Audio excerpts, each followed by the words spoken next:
Everyone, போன வாரம் manifestation பற்றி ஒரு 2 வீடியோ போட்டிருப்பேன்.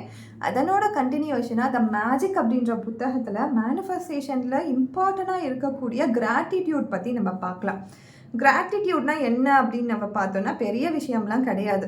நம்ம மனசுக்குள்ளே எப்பயுமே நம்ம வாழ்க்கையில் இருக்க மைனஸை பற்றி நம்ம குறைப்பட்டுட்டே இருப்போம். என்கிட்ட இது இல்லை, பணம் இல்லை, நகை இல்லை, எனக்கு பெருசாக படிப்பு இல்லை, நான் மற்றவங்களுக்கு செஞ்சுட்டே இருக்கேன், திருப்பி எனக்கு செய்ய யாருமே இல்லை, இப்படிலாம் ஏதோ ஒரு மைனஸை பற்றி நினச்சிட்டே இருப்போம்.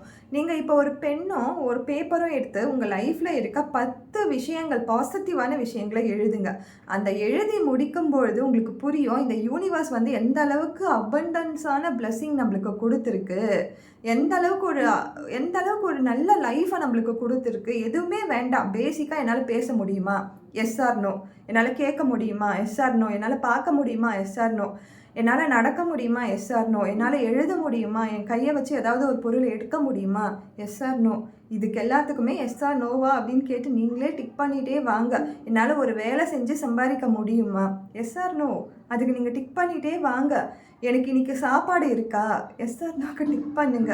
எனக்கு போட்டுக்கிறதுக்கு ட்ரெஸ் இருக்கா, குடிக்கிறதுக்கு தண்ணி இருக்கா, நான் இருக்கிறதுக்கு ஒரு வீடு இருக்கா, இந்த பேசிக் திங்ஸை நீங்கள் எழுதி டிக் பண்ணிகிட்டே வந்தீங்கன்னா எஸ் ஆர் நோ இருக்கா இல்லையான்னு நீங்கள் கேட்டு எழுதிட்டே வந்தீங்கன்னா உங்களுக்கு ஃபைனலாக ஒரு விஷயம் புரியும். இந்த யூனிவர்ஸ் எந்த மாதிரியான அபண்டன்ஸ் எனக்கு கொடுத்துருக்கு, கடவுள் என் மேலே எந்த அளவுக்கு ஒரு கருணையாக இருந்திருக்காரு, எந்த அளவுக்கு எனக்கு ஒரு ஆசீர்வாதத்தை கொடுத்துருக்காரு அப்படின்னு சொல்லி புரிய வரும்.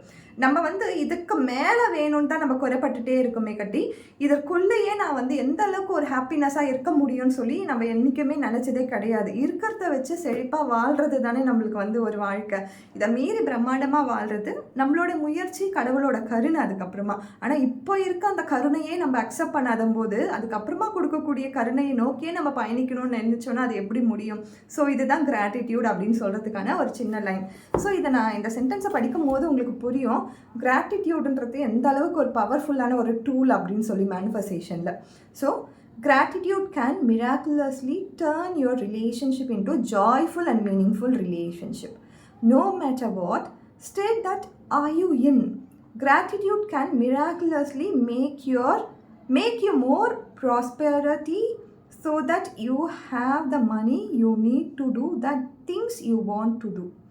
ஸோ ஒரு வாட்டி நம்ம கிராட்டிடியூடாக இருக்க நம்ம லைஃப்பில் எந்த அளவுக்கு நம்ம கிராட்டிடியூடாக இருக்கோமோ, எந்த அளவுக்கு நான் மனசார இந்த யூனிவர்ஸ்க்கு நன்றி சொல்கிறேனோ, அது என்னுடைய ரிலேஷன்ஷிப்பையும் மாற்றும், ஒரு நல்ல ஒரு ரிலேஷன்ஷிப்பையும் அமைச்சு கொடுக்கும், மணி ஃப்ளோவையும் உருவாக்கும். Thank you so much.